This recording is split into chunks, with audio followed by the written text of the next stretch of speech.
Welcome back to what is usually the Armchair Pundits weekly roundup. But this week is a bit different as we had extra games. So this week is just the game week roundup as we will go through a few games. But before we do that, how are you doing, Leon? All good, bro. All good. All good. Always got to be thankful to be here another day. How are you? I'm right, man. No complaints. No complaints. Football's all good. Family's all good. So ready to get going.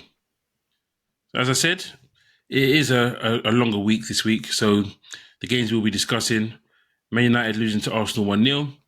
Man United then beating Newcastle 3-2 tonight. Fulham getting battered by Man City 4-0. And then consequently, Man City beating Spurs 2-0, which was the much anticipated game for the title push. Before that, we'll briefly touch on Spurs beating Burnley. It wasn't a great performance, but a win was a win. And then we'll finish off with Liverpool's disappointing draw after letting a 2-goal lead slip in Klopp's final away game versus Aston Villa. So, let's kick it off. Arsenal beating Man United. How did you see it?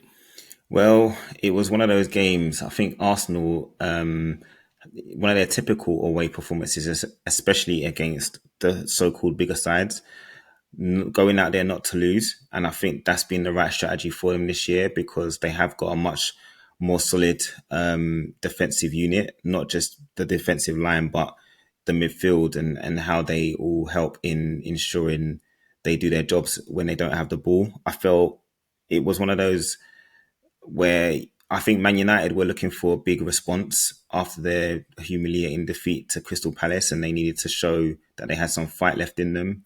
A few changes, some were enforced by injury by Ten Hag, but ultimately it was about Arsenal really and Man United gifting them a goal with between Onana and Casemiro not getting out to catch Havertz offside.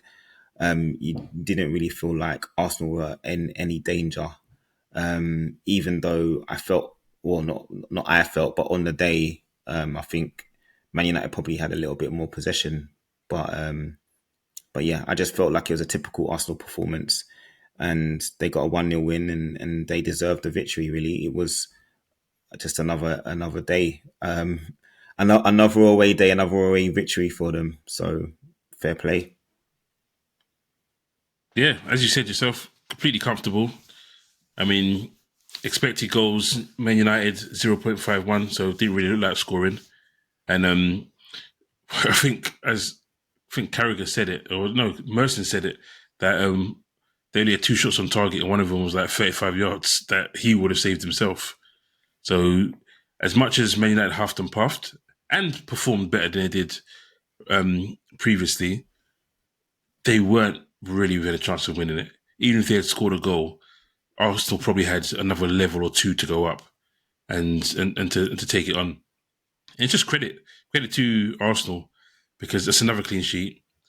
You even got people, I think Carragher saying that Saliba and what's his name? Gabriel. The other centre back. And Gabriel could be like one of the next great centre back partnerships. I think he's getting a bit excited there. But they're a really good partnership. And it'll be good to see how far they go together. But in general, I said this over and over again, the structure of Arsenal's team is set up so well that they hardly even let teams get a shot off, let alone get a chance to concede a goal. So you give Arteta so much credit for what he's done over the last 2 seasons, because not many people thought that they would be in the title race up until the last day of the season when the season started. And they've pushed City all the way. So credit where credit's due, man. Credit where credit's due. I've said this before, and the main guy is Trossard. Like, it was a bargain of a signing, considering how much they were quoted for Mudryk, and he was second behind Mudryk. So for them to get him at the price they got him for, he's been so good towards the end of the season. I was trying to find a word, but I forgot the word. It's like a basketball term. Um, but he's just been so good towards the end of the season, and he's carried them to what could still be a title. Yeah, it's definitely not over, that's for sure. And this win was what made it guaranteed that it has to go down to the last day. And I think for them, after what Mm. happened last season with them being in control for so long, I think it was important for them to follow that season up with another very, very strong title challenge. And they've proved that last season was no fluke. They've actually been a better team all round. I think Yeah, when you yeah, consider that there was a lot of talk about them not having an out and out goal scorer, the fact that they've been able to score so many goals from different areas, and there hasn't been one specific focus on one player to score all of their goals. I think that's what's made them an even tougher proposition for teams, because you just can't sleep on anyone really in from set pieces, defenders getting on the score sheet, and the midfielders chipping in, and then obviously they're with their wingers with Saka, Martinelli, Trossard, Havertz. They've all chipped in with goals, so you have to give credit, as you said, to Arteta. And for them, obviously, for them it will be a shame that they don't get anything, but I don't think anyone else will be crying over that, because we know we know for a fact if Arsenal manage to win the title, we will never have the end of it. So yeah, you have to give them credit, but I think people still expect Man City to pull through at the end. yeah, yeah. So at one point, they had the best defense and best attack up until a couple of weeks ago. They've now lost the best attack to Man City, but they've got the best Mm. defense. And championships are often won on your defense rather than your attack. So they've got all the hallmarks of what it can be a Mm-hmm. champion. So we'll see how it goes. We'll move on to the next game, which was tonight. Man United beating Newcastle, which was a really good game actually, a really good game. Two teams fighting for, like I said, two teams fighting for Conference League, not even Europa League. Two teams fighting for Conference League, and It's crazy because these two were the ones penalty. qualified for Champions League last season. So Exactly, exactly. So weird. Penalty or not penalty on Gordon. I thought it was a pen, man. I can see how referee misses it, Yeah, but you again but VAR. don't understand how the video assistant referee is not giving that, or making the goalkeeper, making the referee go and have a look at it, because you can clearly see that he's impeded by the defender. And like I think, because I think Gordon's his, He's a diver. Let's be honest. He's a diver. less Or he's an embellisher. yes, 100%. He embellishes a lot. He ensures that there's contact, and he lets you know by his theatrics that he's had contact. And the fact that he's won so many penalties, I think it was always going to happen. It happens to everyone. When there's certain players that win penalties, or have been known to be very clever at winning penalties, the referees start to kind of wake up to it and be like, okay, we know what he's like. Let's, be a little bit more lenient towards the defender. But it's a pen, and it goes back to, refereeing decisions at Old Trafford. That seems to never die. Uh, But what you said was important though. What you said earlier is that they didn't give. I just never understand. They think they tried to say it didn't meet the threshold. Let the referee decide if yeah, it meets the threshold. You say, you know what, there is contact, but it's up to you to yeah. decide whether you think it's enough Because to contact. me, Go and have a look. they've just had a look and Simple. gone like, oh no, the referee might not have seen it. Or he may have felt that he couldn't see enough contact, and they've gone, yeah, there's not enough contact, and just said, nah. But to me, that's a decision where you go, actually, there's contact. I think you should have a look Mm-hmm. and just make sure that you're happy with the fact that that you didn't give a pen there. Because to me, when you see it, and I know you can say, oh, it's slow down, whatever, but a penalty is a penalty, man. Like I said this last week about these decisions outside the box and inside the box. Mm. Like, unless it's super soft, you got to give it. You got to be consistent. And yeah, it's unfortunate for Newcastle, because obviously it's meant that they didn't get anything out of the game. But I think for Man United, it was an important victory for them, considering the last couple of results that they've had. Yeah, it was was a good look to the future as well because all three goal scorers were youngsters. They're Man United's future. So I'm sure a lot of Man United fans are switched off by now and probably didn't really care too much in terms of it's the future, it's this or that. A lot of them probably can't wait for the season to be over. But for a neutral, it was a good game to watch. Some good goals. I mean, Diallo's first goal for Man United in the league, great strike, and then Hall, his strike as well. I think he scored at Man United. He scored at Old Trafford before as well. So yeah, good game, and it makes it interesting as well because they're both on the same points, and they're trying to see if they can get into Europe. Newcastle are only I think they're 3 points behind Chelsea, so they can still finish sixth if results go their way.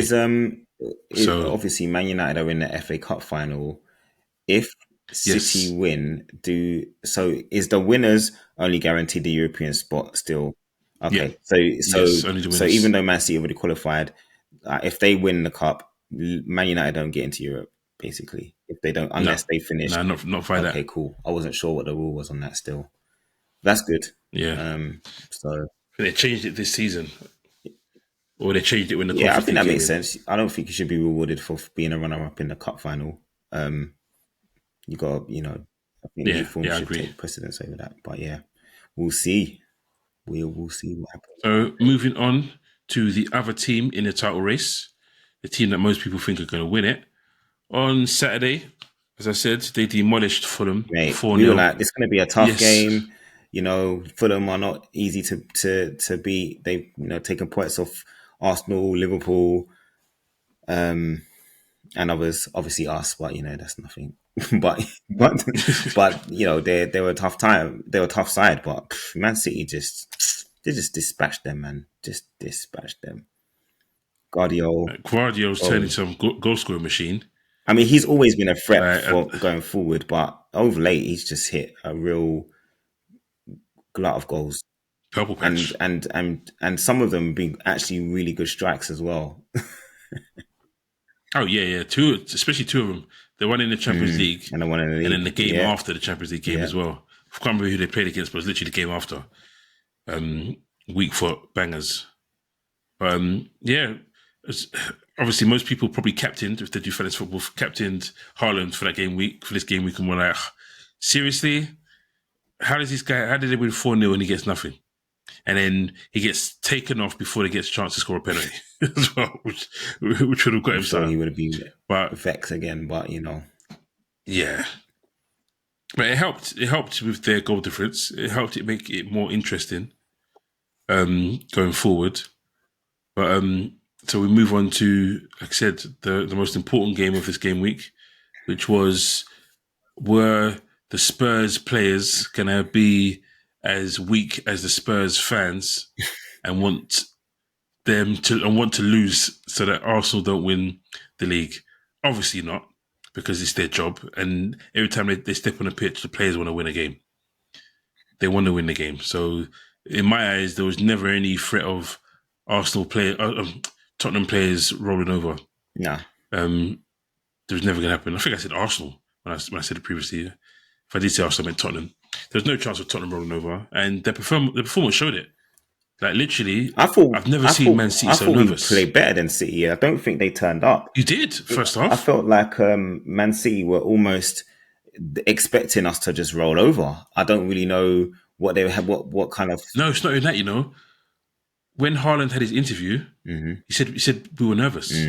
Said it's just because it's so close, and obviously the record they have against you at that stadium, hadn't scored a goal in the league, and they romped away with the title last season, so for them it was like, this close, can we do this? And you saw Yeah, it, the misplaced yeah, passes, and like I said, you played better yeah. than them.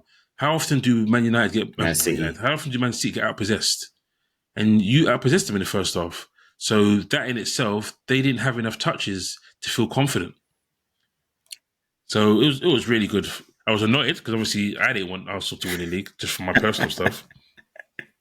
But Uh, it was an interesting tactical game, it was, and and I mean, the thing. You were Yeah. there. So obviously, there's a lot of talk about this game because of one, the record against City, and you know, Arsenal hoping to the heavens that somehow we would do them a favour.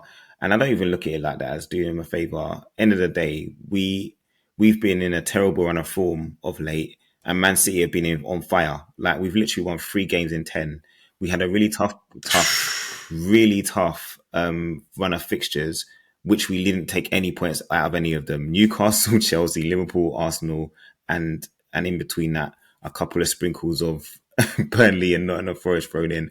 But literally, we've been in a terrible run of form. We couldn't just, the players couldn't go out there and just lie. And as much as, there's been a lot of talk about the fans and, wanting Tottenham to obviously not give Arsenal a chance of winning the league, like that whole thing of us going for Champions League, Aston Villa did that. They pretty much had the top four sewn up. Since we played them, we've literally, as I said, we've won 3 games in 10 since we beat Aston You Villa. missed Chelsea in that list as Yeah, well. I did. You missed Yeah, Chelsea away in yeah. that So list. we've basically been in terrible form.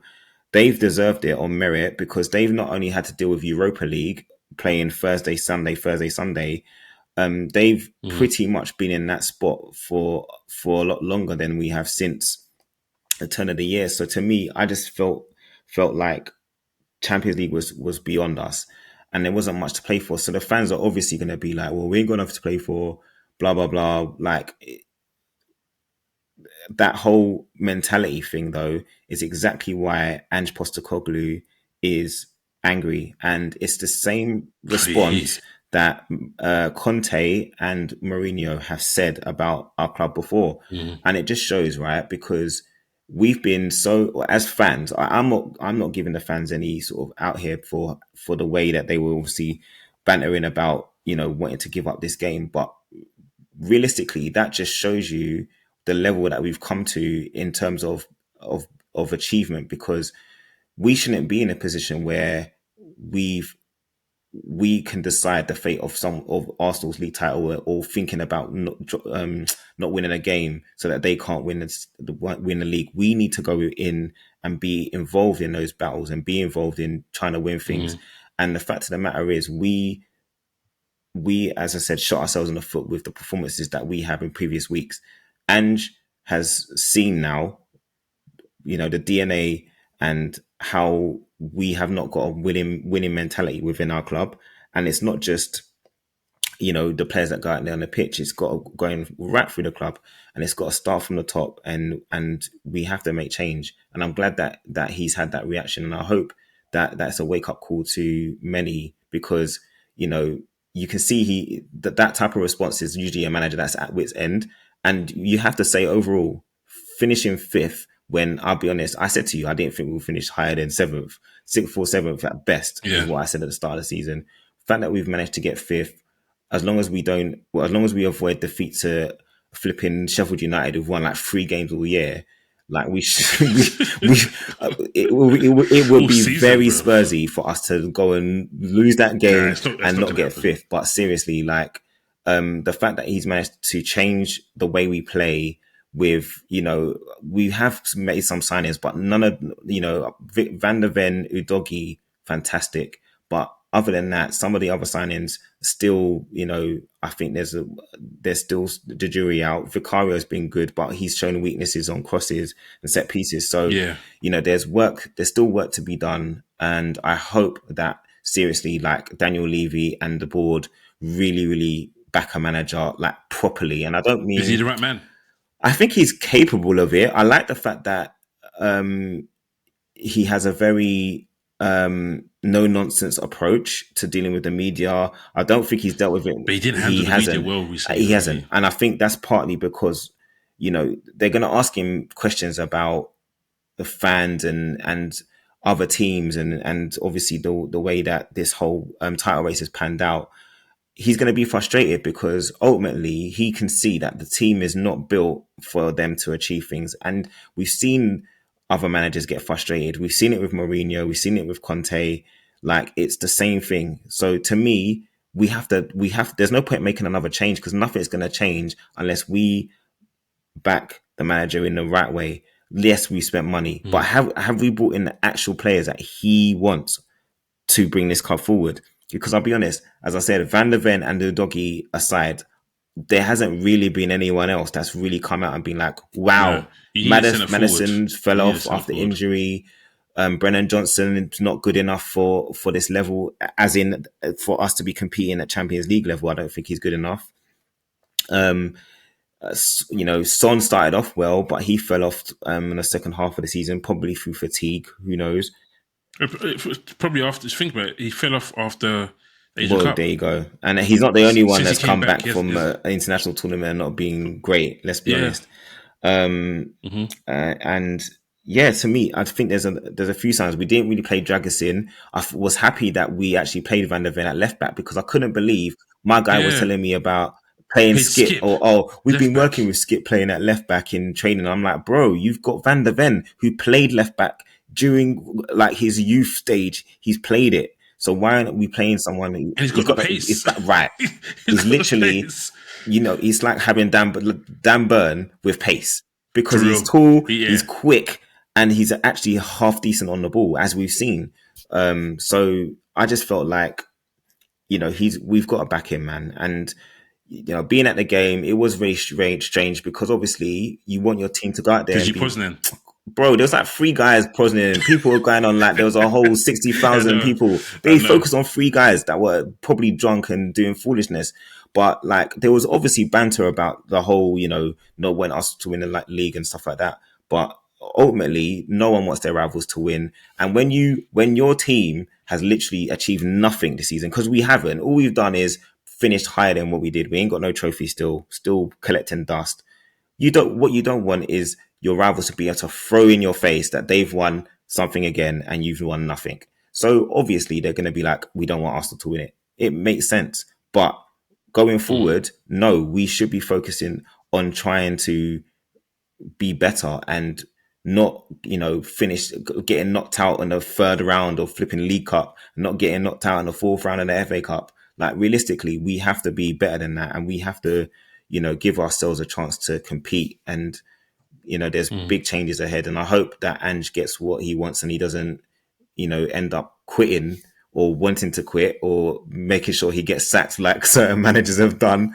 Because let's be honest, man, we've seen it time and time again. The same things happening over and over again. And even back to Listen, gone. you're going I even was back gonna to say even back Poch. to Poch, bro. When we got to the Champions League final, that was the moment to be like, are we trying to stay within this bracket of, winning the Champions League would have been lucky because we were lucky to even get to that semi-final or to the final after that whole Ajax game and the Man City game. And the Man City Like game. we had a Yeah. lot of luck, and sometimes fortune favors the brave, and we managed to get to the final. But we didn't use it as a springboard. It was almost like Levy was like, see, you see what happens when you don't spend a huge amount of money, you can still get Champions League final. No, mate, this is where you invest, and we didn't. We didn't back the manager. He kept saying we need to be brave and we need to push on and we need to do this, and it never happened. And what happened after that final? We went on a downward spiral.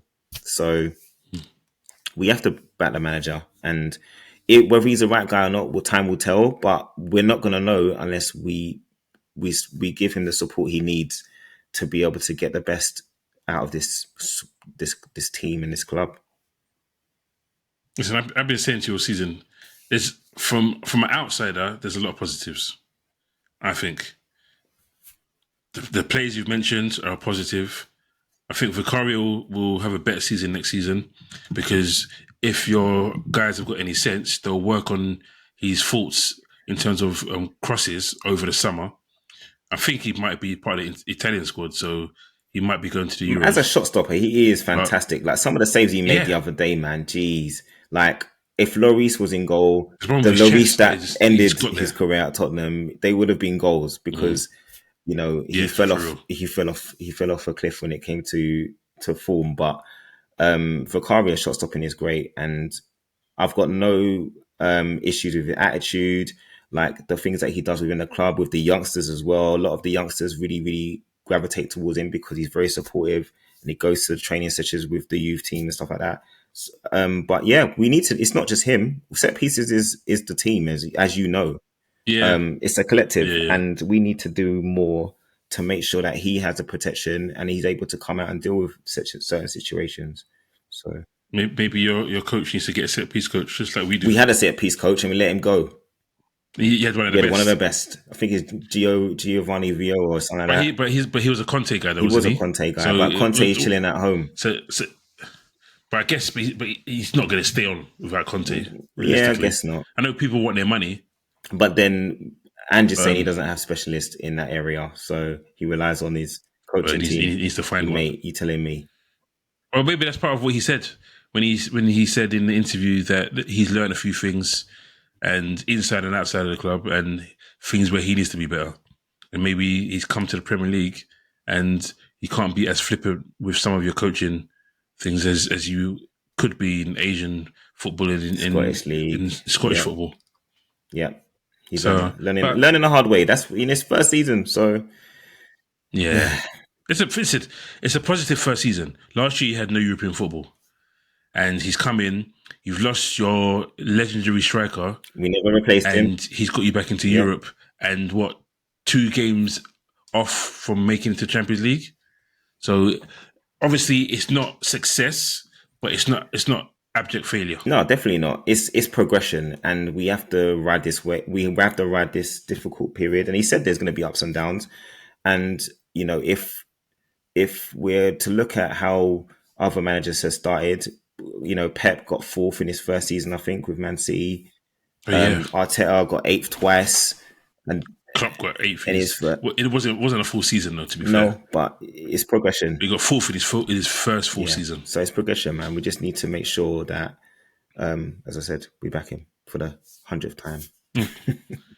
Okay, we'll move on to the last game of our last game anyway. Aston Villa 3, Liverpool 3. And I must admit, I sat there, and when that first own goal went in, it was the only own goal. When the own goal went in, I was like, is our luck finally changing at the wrong time? When the season's done, when we've got nothing to play for, our luck is changing. And then I was like, okay, cool. Then, obviously, playing some good football, Salah's making some decent chances, but at the same time, I'm sitting there thinking, we still look a bit open. Why can't we just be more solid? Like, it's almost like, I think I said in my match review that game summed up Liverpool's season. The attack, people have cussed Núñez and etc. If we could end up this season, if we score the right amount of goals, if our top goal scoring, Premier League goal scoring season under Klopp. And in terms of goal scorers altogether, I think the most we've scored under Klopp is 147. I think we're on 130 something. So scoring goals is not our problem. We just don't know how to win a game 1-0. And that's a problem. A lot of the games where we messed up in, if we'd been able to keep a clean sheet, we could have won them 1-0. And we could be challenging for the title to the last day like Arsenal and Man City. Granted, we've shown that we are generally the 3rd best team in the league because of our faults, because we can't defend as well as the rest of those, as well as those two. But when you're sitting there 3-1, you're thinking to yourself, okay, just close out the game. It's 3-1, pass the ball around, let them do all the running, let the ball do the work, and just see it out.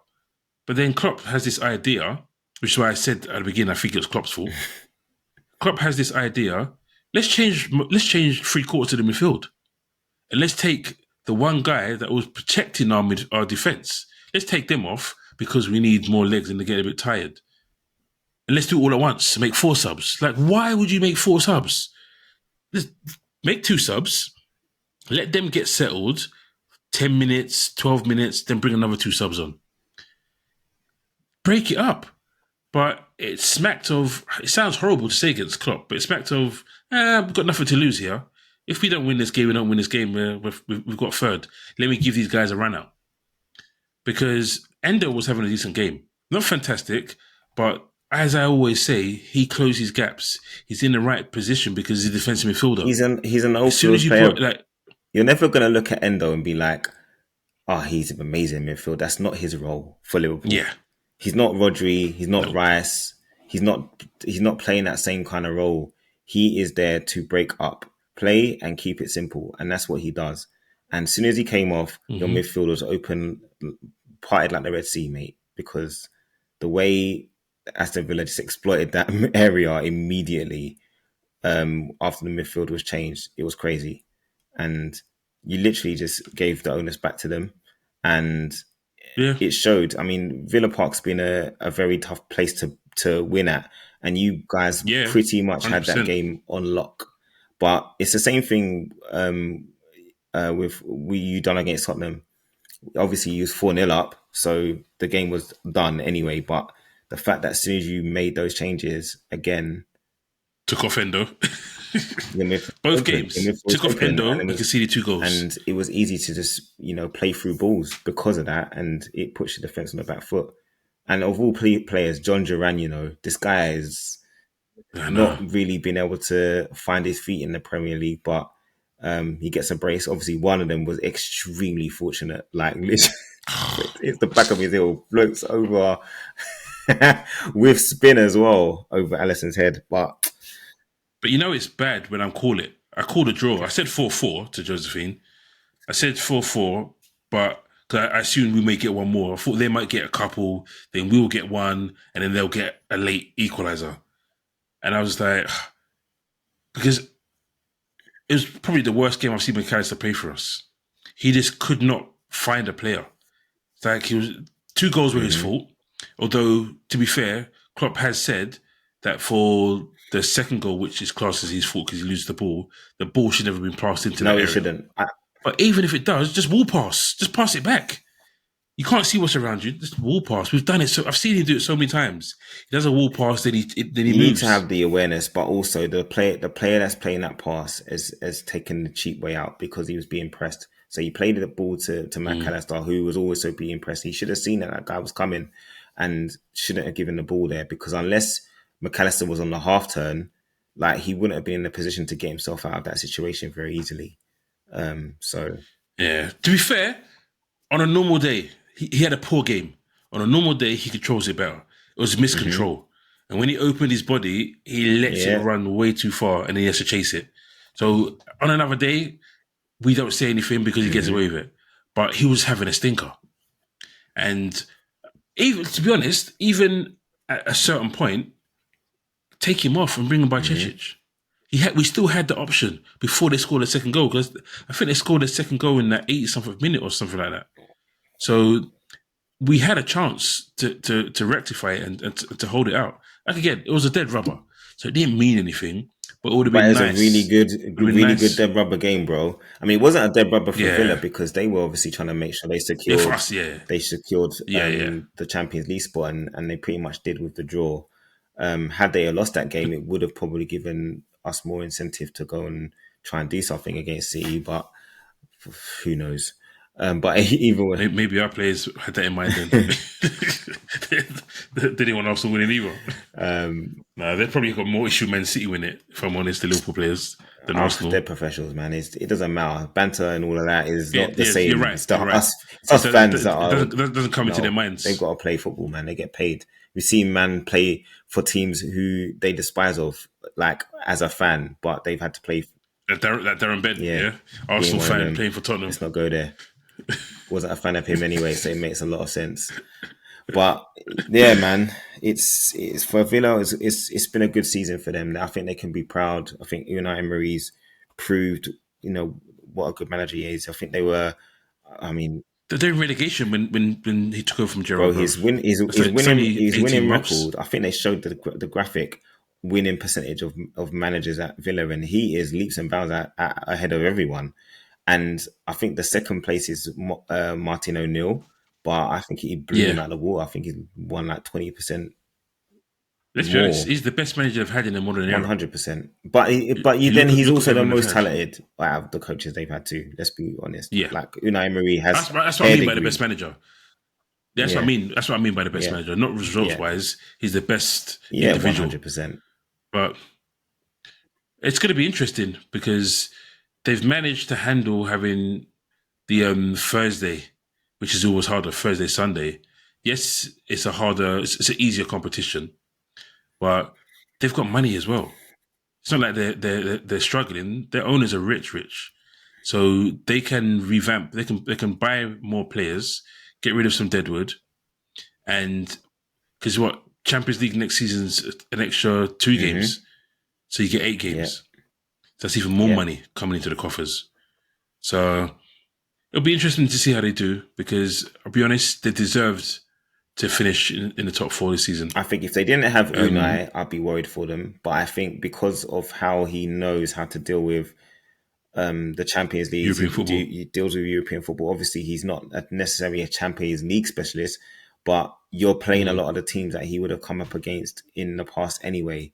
So and some that he's managed because I'm sure we're gonna have PSG in there. Obviously, he's been the manager at Seville. He's been a manager of so many sides that have done well. That have Villarreal, done well. Villarreal, So for yeah. me, yeah, I think it's good for them. They deserve it, and good luck to them for next season. We'll see what happens. Okay, so before we leave, we'll do an honorary mention. As you pointed out, we a lot of people have given Chelsea a lot of discredit, not even credit, because of where they expected them to be. But when I was looking up at how the season's been finishing, I think behind the top three, Chelsea are the next best team since Boxing Day, and no one would have expected that. And Chelsea have come from nowhere. Sixth isn't Chelsea's position. We'll get that straight. But they were sitting 10th and 11th for so much of the season. For them to be sixth right now and to potentially be getting Europe, because they probably will get Europe, you have to give Pochettino credit. He's got a lot of stick, and I've said it over and over again. He's playing with kids. He's got Silva and Sterling. That's it for experienced players. And Sterling hasn't been good enough to even get on the pitch Nope. second half of the season. And Silva has had injuries. He's old, so they can't play him every single game. So they've literally been playing with under 25 squad for most of the season. And that's going to take time. Those players are going to make mistakes. And I give them credit. Next season, I think they'll be a lot better because there's no way they're going to sit there and think, you know what, Jackson is the way forward for our centre forward. They're going to have to buy a centre forward. And like I said, earlier in the season, I think they were top of the league in terms of XG chances. They were just missing them all. So if they get a striker that puts them away, then it's a different story. They've got an issue. Not an issue, it's a good issue. Because Malo Gusta's been really good. But then obviously their captain is Reece James. He's now just come back again from injury and got himself sent off. So you got to look at where's his mind at. Because now he's going to be facing a 4-game ban. Because he'll get one, because it's his second red card, get one game, and then he'll start the season on the bench for the first 3 games. Yeah, it's mad. So It's mad that one, especially like he's literally been out for so long. He's the captain, and he's been sent off. Is it twice? Did you say this season? Is it? yes, twice. Yeah, it happened See, last time. He I came remember him back. getting sent. I I didn't think, realize it was this season as well that he came back and got sent off. yeah, and it was very soon after he came back from They've injury. lost one game in the league since February. I think the Exactly. last one they lost was Wolves at home 4-2. I think I remember that. I think wasn't that when what's his name scored a couple. What's the Brazilian guy? No, Fine. the Brazilian guy for Cunha. Alcuna. That's it. Against Chelsea, but no, they've lost one game in the league. Obviously, they had disappointment in the EFL Cup Yep. to you guys, but you have to give Pochettino credit. We know what he's about. He is able to get great performances out of the youngsters. They don't have a lot of experience, as you said, and the fact that they were pretty much in 10th, 11th for ages. For them to be now in literally in sixth place, almost They locked can catch down. you. Yeah, If you don't pull basically, your socks exactly. up, If we flop against Sheffield, then they can get fifth. But yeah, they're going to be a problem next season. And as much as Jackson has been terrible at finishing chances as a front man, he does the right things. It's just when he gets in the positions to score, just doesn't seem to have the composure at times. But you know, they've got youth on their side. They've got a huge amount of players in that squad. And you know, if they buy the right players, they don't need to buy that many. But if they buy make a few good signings, man, they're going to be a problem next year. I mean, we said yeah, this year it's going to be really, really interesting, and it was for the most yeah, part. You know, we've had almost three teams in the title race for the best part of the season. We've had a very, very tight race for the European spots. We've had a tight race for top four, and then relegation. relegation. It's been very, very tight this year, and I hope that the Premier League is just as exciting next year. So we'll see. Yeah. Did you know? Just checking. If Jackson was on penalties, he'll be Chelsea's top goal scorer. That's if you scored them, bro. Yeah, I think he would. See if he I think scored he them. would. But you know what? If he scored them, That's the one thing about he'll be Palmer, their top right? goal Palmer scorer. has actually been really, really good, but a lot of the goals that he scored has been A pens, man. lot. It's like almost 9 or 10 pens. It's crazy. I said You you got got to to score score him, him. and he scored them You all got to well. score him. But it paints a different picture for Jackson if he was on If penalties he's even because, allowed to like take one or two Salah, of them. yeah, exactly. Because I think Salah's on 11 goals or 12 goals Premier League non-penalty goals, and that makes a big difference if you're taking that. But anyway, that's for another day. It's for another All day. right, cool. All right, thanks, Leon. This is the penultimate game week, post-game week, weekend roundup show. And we like to thank you all for watching and for listening, as you have been doing every week. Continue to share, continue to make your comments, and like. Take it easy, guys. Peace out. Later.